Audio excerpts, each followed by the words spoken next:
Assalamualaikum warahmatullahi wabarakatuh. Ibunda kita Ummul Mukminin Aisyah radhiyallahu anha bercerita, suatu ketika ada seorang laki-laki datang kepada Rasulullah sallallahu alaihi wasallam.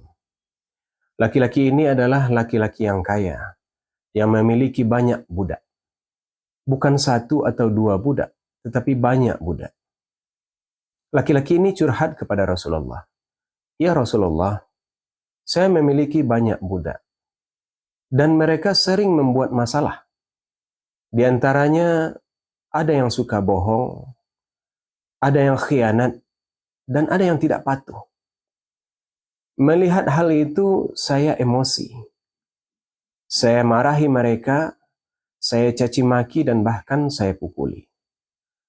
Namun, ada yang mengganjal dalam pikiran saya.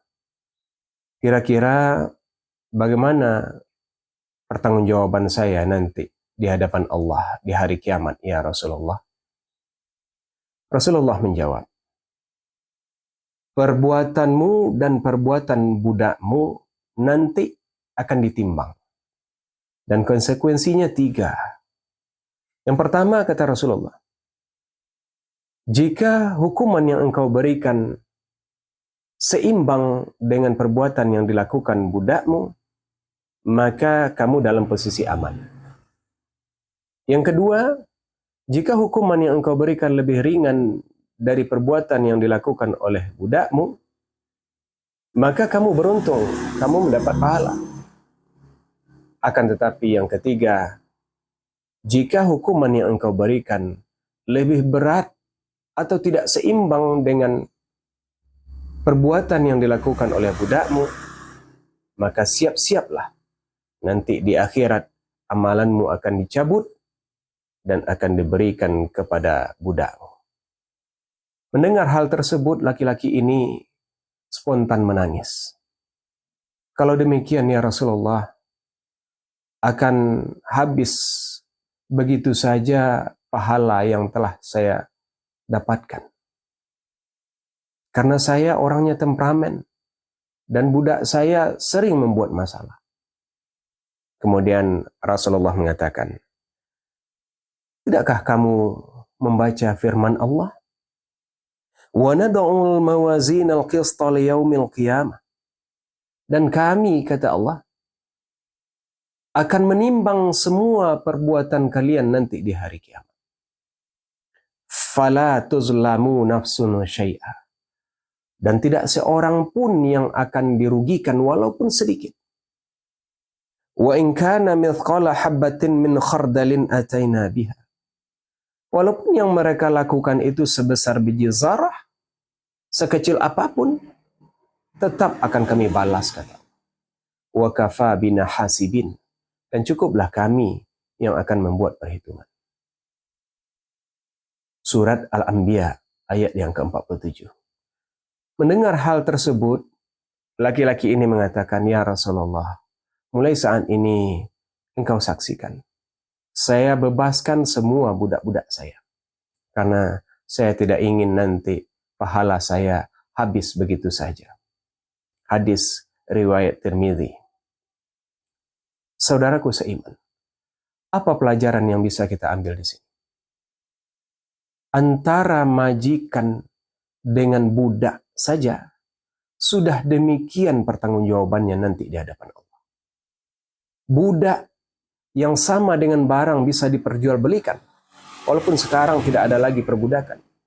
Namun antara majikan dengan budak yang bisa diperjualbelikan saja sudah demikian pertanggungjawabannya di hadapan Allah. Apalagi dengan orang yang tidak memiliki keterikatan, orang yang sama-sama merdeka. Sebagai contoh, antara atasan dengan bawahan, antara bos dengan karyawan. Dan bahkan kalau kita lihat lagi kepada keluarga kita yang terdekat, antara suami dengan istri, antara orang tua dengan anak, antara tetangga dengan tetangga, antara kita dengan sesama rekan kerja, dan bahkan dengan orang-orang yang berada di tempat umum. Banyak mungkin kezoliman-kezoliman yang kita lakukan tanpa sadar. Sebagai contoh, mungkin kita seorang atasan. Kita memberikan penilaian yang kurang objektif, memberikan penilaian yang buruk kepada bawahan kita, atau memberikan penilaian yang negatif, sehingga bawahan ini tertunda kenaikan pangkatnya. Bisa jadi 1 tahun, 2 tahun, atau 3 tahun.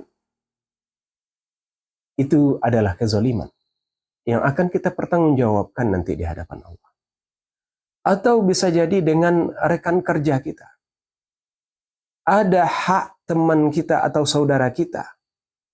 Namun karena kita memiliki power atau kekuasaan, dengan modal kedekatan misalnya, atau karena kita memiliki kekayaan, kita ambil hak yang seharusnya itu adalah hak saudara kita, rekan kerja kita. Namun karena kita memiliki kekuasaan, kedekatan, atau modal kekayaan, hak saudara tersebut kita ambil. Apakah itu berupa jabatan atau fasilitas?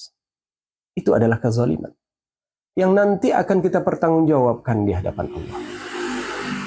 Kita akan membayar semua itu, bukan dengan uang atau emas yang ada sekarang ini, akan tetapi dengan pahala, dengan amalan-amalan yang telah kita lakukan di atas dunia ini.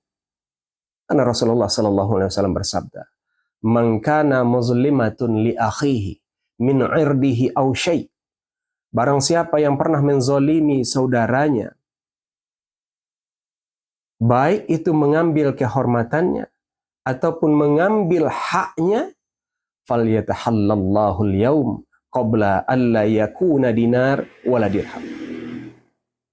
Maka hendaklah ia minta dihalalkan di atas dunia ini sebelum nanti datang hari di mana dinar dan dirham tidak bermanfaat lagi. Sebelum nanti uang dan emas tidak ada manfaatnya lagi. Maka minta diselesaikanlah di atas dunia ini. Minta dimaafkan dan pulangkan hak-hak orang yang telah kita ambil, agar nanti kita tidak merugi di akhirat nanti. Dan banyak lagi kezaliman-kezaliman yang lain kaum muslimin. Mungkin di bagian lain atau di periode selanjutnya, di ceramah-ceramah selanjutnya akan kita kupas lebih lanjut lagi. Mudah-mudahan kaum muslimin kita tidak termasuk orang-orang yang zalim, baik itu zalim secara sadar maupun zalim tanpa sadar. Dan di momen Ramadan ini kita ingat-ingat kembali siapa orang yang telah kita zalimi selama ini. Dan kalau memang ada, cepat meminta maaf dan pulangkan hak-hak orang yang telah kita zalimi. Semoga bermanfaat. Wabillahi taufiq wa hidayah. Wassalamualaikum warahmatullahi wabarakatuh.